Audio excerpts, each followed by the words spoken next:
इतने लोगों के साथ काम किया है आपने, अब थोड़ा सा एनालाइज करके बताइए, क्योंकि आपने बहुत पहले कहा था कि मोदी और राहुल गांधी के बीच काम करने में जो मुझे डिफरेंस लगा वो ये था कि यहाँ पर फैसले लिए जाते थे और राहुल गांधी फैसले लेने को लेकर थोड़ा सा हिचकिचाहट दिखाते थे, जो शायद सही नहीं था। अब आपने इतने सारे लोगों के साथ काम किया है, मोदी vis-a-vis अरविंद केजरीवाल, राहुल गांधी, ममता बनर्जी, बस चार। क्या vis-a-vis क्या उनका dressing sense, style of functioning आप देखते हैं, सब चीज पर ध्यान देते हैं कि किस तो बताते हैं कि ऐसे कपड़े पहनिए, ऐसे चलिए। अच्छा, मैं ये बताता हूँ और आप वहाँ पे विटनेस के तौर पे खड़ी है। पूछ रही हूँ नहीं, आप बताइए, मतलब क्या स्टाइल ऑफ फंक्शनिंग क्या डिफरेंस है?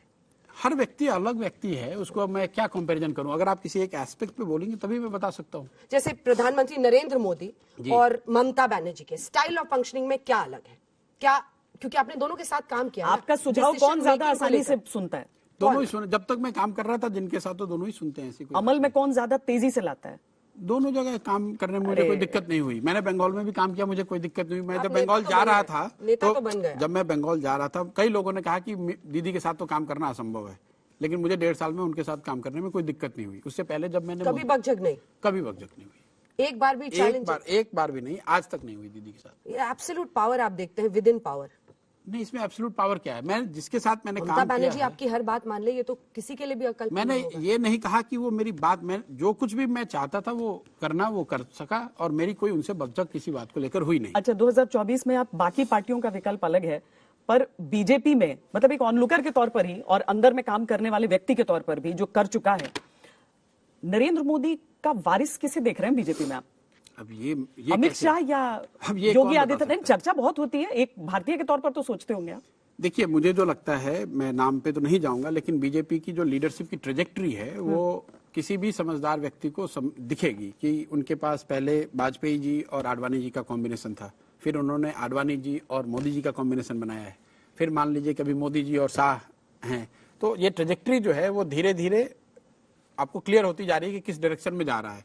तो व्यक्ति कौन होगा ये तो बताना करीब करीब असंभव है, लेकिन डायरेक्शनली आप बता सकते हैं कि जो आने वाली लीडरशिप होगी उसके ट्रेट्स क्या होंगे या उसके कैरेक्टरिस्टिक्स किस तरह के होंगे। आपने जो प्रेजेंटेशन दिया है उस पर आप बहुत ज्यादा बताने को तैयार नहीं है, लेकिन हिंदुत्व, राष्ट्रवाद, ये बीजेपी का प्लैंक है, और आपको क्या लगता है और लाभार्थी साथ में, लाभार्थी, तीनों का कॉम्बिनेशन, ये जो कॉम्बिनेशन है मैंने पहले भी बताया तो कि इसकी काट क्या है आपके पास कांग्रेस में अगर जान फूकनी है तो? नहीं भाई, पहले कांग्रेस को अपनी संस्था, अपनी ऑर्गेनाइजेशन, अपनी पार्टी को पहले खड़ा करना पड़ेगा। एक तो ये सिर्फ जो काउंटर बीजेपी, जो पूरा प्रेजेंटेशन है वो इस पे है कि भाई how do you strengthen yourself, how do you win India, it is not about how to defeat BJP. अभी तो वो जनेऊधारी ब्राह्मण बन रहे हैं काउंटर करने के लिए।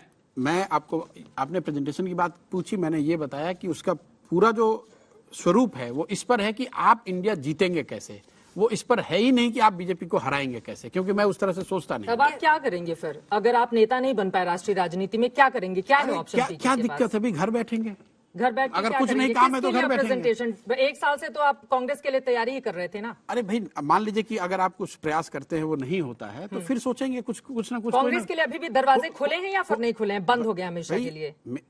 वो बड़े हैं, ठीक है, मेरी इतनी ताकत नहीं कि मैं किसी के लिए दरवाजा खोलूं या बंद करूं।